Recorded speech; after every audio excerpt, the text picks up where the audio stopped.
Oh my Abby, gosh. mailbag time. Where we going? Okay. Another rough one for We're the off the show. rails today. Got to get it together. Here we Go ahead. Okay, here we go. Which new coordinator walks in with the most pressure for this upcoming season? Great question. That's a heck of a question. That's a column, by the way, Stibble. God. I mean, Well, I want to hear what you guys say it's here. Eckler for me. Eckler. Mike. No unit was more detrimental to Nebraska's success than special teams. Wouldn't that speak against pressure on Eckler? I mean, it's got to get better. I would say Like- John Butler. No, we'll stay on Eckler for a second if you don't mind. See, Robin, my interpretation is he doesn't have a lot of pressure because there's nothing to live up to.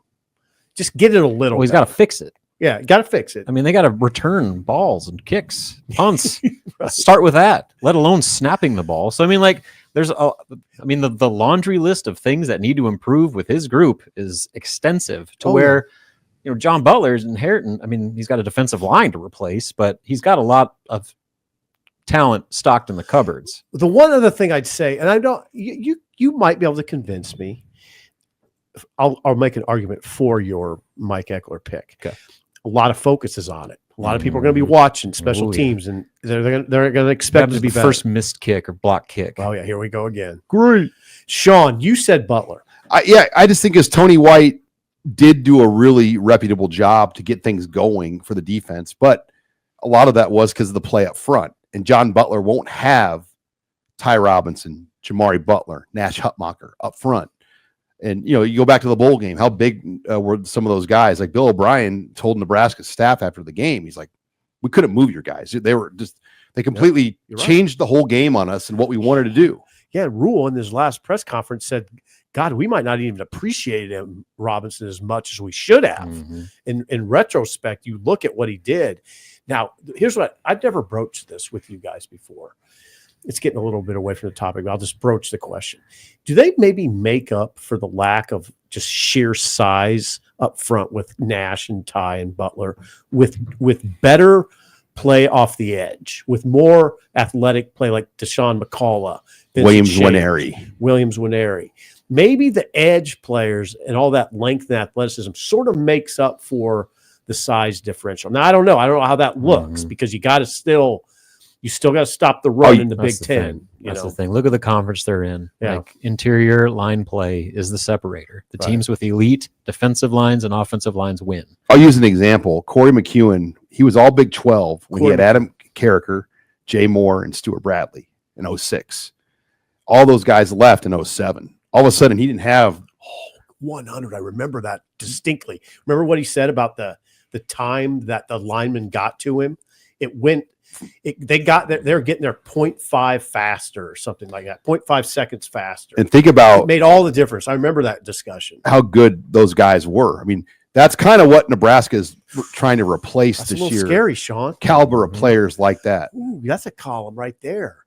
Yeah, he lost those guys and they couldn't stop the run, right? They tried to do a bunch of exotic stuff. You remember like Cosgrove went to Auburn to study Will Muschamp. Yep. And they came back trying to run like these like cat schemes where they would have like the middle linebacker lined up as a nose tackle on pass rushes. Remember? And it was a disaster. That's why I say like you can have the best edge rushers in the world, but if teams are just running right up the gut on you, it doesn't matter. Yeah. So all right. We'll see. Next question. Okay, next question. With injuries to the offensive line, who do you predict is going to be the first team offensive line this spring? Well, are we saying available players for the spring? Yeah. Yes. Pritchett, left tackle. Yep. Mm-hmm. Left guard, Evans. Center, Sledge. Jones Sledge. Right guard, Spindler. Rocco. Right tackle, Latowski, who's limited. If Latowski's can't go, then all I know is on the Pinstripe Bowl depth chart, it was Knutson at right tackle, the backup to Benhart. What about Knack, though? Knack's back now. Knack, okay, when Rule was talking about Tyler Knack, is that his name? Yeah. Tyler Knack the other day. At first he said he's healthy, and then he kind of backtracked and said he's healthier. So I don't know what Knack's got exactly. I think he could go out there and play right tackle. And maybe Grant Seagram. Mm-hmm. He was the backup left tackle in the Pinstripe. What about Grant Bricks? Bricks they had as a guard. They had him listed as the guard for the Pinstripe Bowl. He was listed as I think it was the right guard. So I don't know what Bricks is going to play. But it was informative to me that the Pinstripe Bowl depth chart had Knutson as the right tackle backup and Grant Seagram as the left tackle. But back. if Sledge hits at center, Yeah. I think we're all on the same page. That right tackle is kind of the one. Well, I think if once you get into the season, my guess is it'll be Latovsky. He comes out of his stance more like a tackle. But Gatula, Could be Gatula. Corcoran, Yeah. Prohaska. I mean, there's an opportunity there. God, that's a good point. There's a lot there that could play out. I'm And still saying Latovsky. if Senior. Evans struggled, or if Sledge struggled, you could put Evans at center, Latovsky at guard. I mean, there's Donovan Raiola. His job will be to put a puzzle together. I think it'd be really hard for you guys to say if Latovsky walked in this room that he's not going to be in the starting lineup because he's a mammoth human being. I think he's the best looking offensive lineman. How much experience does he have at tackle? Not a lot. I don't think so. So that's what I would worry about. Sure. What about, how about this question? If everyone's healthy, so Turner, Teddy, Yeah. everybody's 100%. Who's your tackle? Right tackle. Mm-hmm. Probably Teddy. If he's really If he's Teddy of old, yeah. But otherwise, what Corcoran's played right tackle too. I mean, Corcoran could be Corcoran. but man, there's just because of the injuries these two young men have suffered. There's almost like a fatigue for both players by the fan base. Fan base doesn't matter though. No, but if they're healthy and can play ball, yeah. And Rule said those words.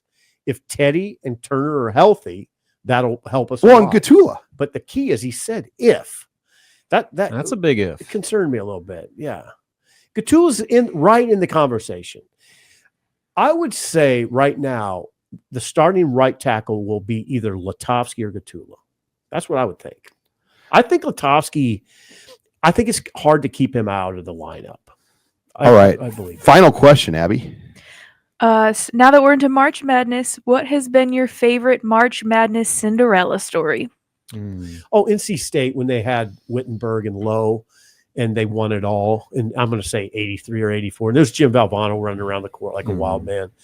That was a huge underdog story of my childhood. It was not my childhood. I wasn't a child. I was probably 19, 18. It was huge. I think George Mason. That means nothing to you guys because you're so young. George Mason making the Final Four, just because nobody ever of that caliber, that seed, to my knowledge, had ever made it to the Final Four.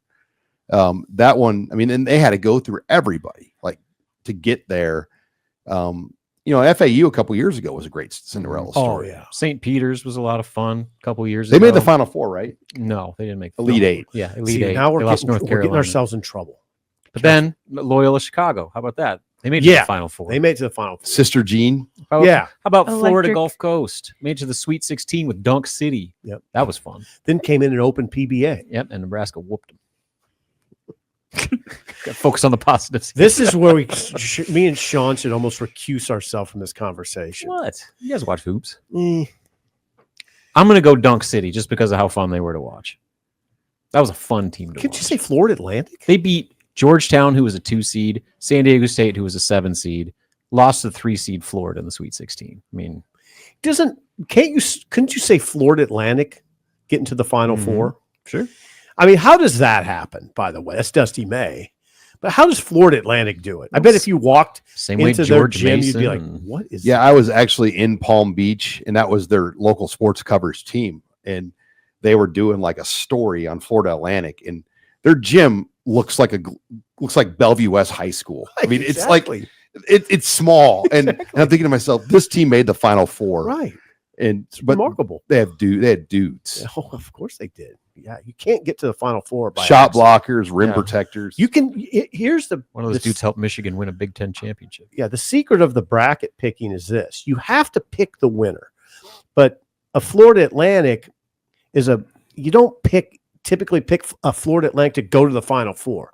Pick them to win a couple games, but not those teams don't go to the Final Four because they got to get through somebody really good. So when they do, wow, that's a wow. And that Sweet 16 game is hard once you advance because there's full scout on you at that Yeah, point. that's part of it. Yeah, It's the second game of the weekend, a little harder because the scout is not as good.